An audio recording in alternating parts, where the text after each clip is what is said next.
भारत से लौटते समय जिस दिन सिकंदर की मृत्यु हुई, संयोग की बात है उस दिन डायोनिस की भी मृत्यु हुई और सारे यूनान में एक कहानी प्रचलित हो गई कि मरने के बाद दोनों वैतरणी पर मिल गए।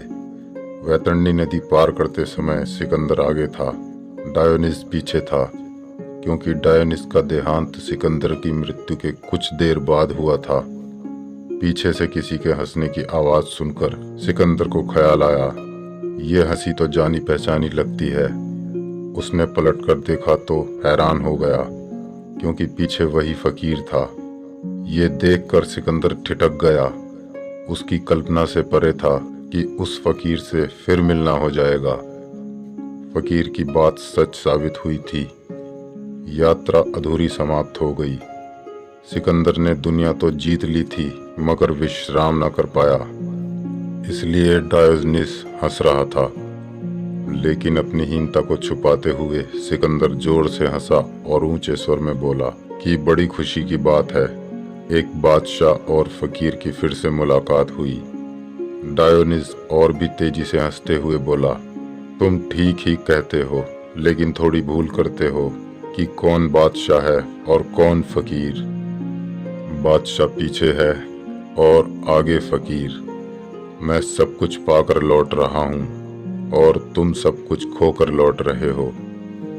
एक ऐसी संपदा है मनुष्य के भीतर, उसे पाए बिना न कोई पूर्णता न किसी आनंद को उपलब्ध हो सकता है।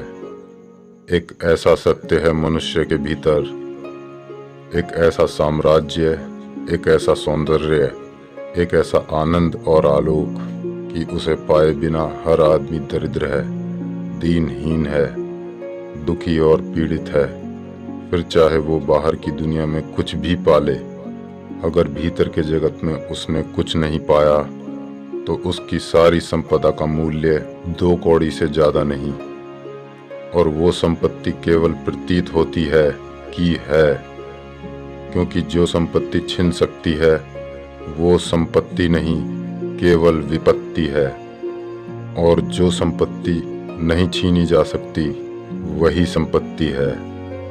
क्या कोई ऐसी संपत्ति है मनुष्य के भीतर?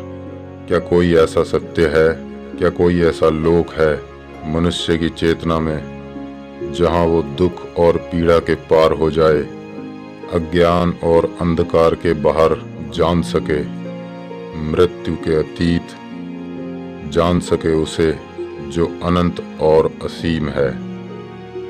मनुष्य के भीतर है, सबके भीतर है, लेकिन होना काफी नहीं है। उस पर आंख पड़नी चाहिए, उसका दर्शन होना चाहिए।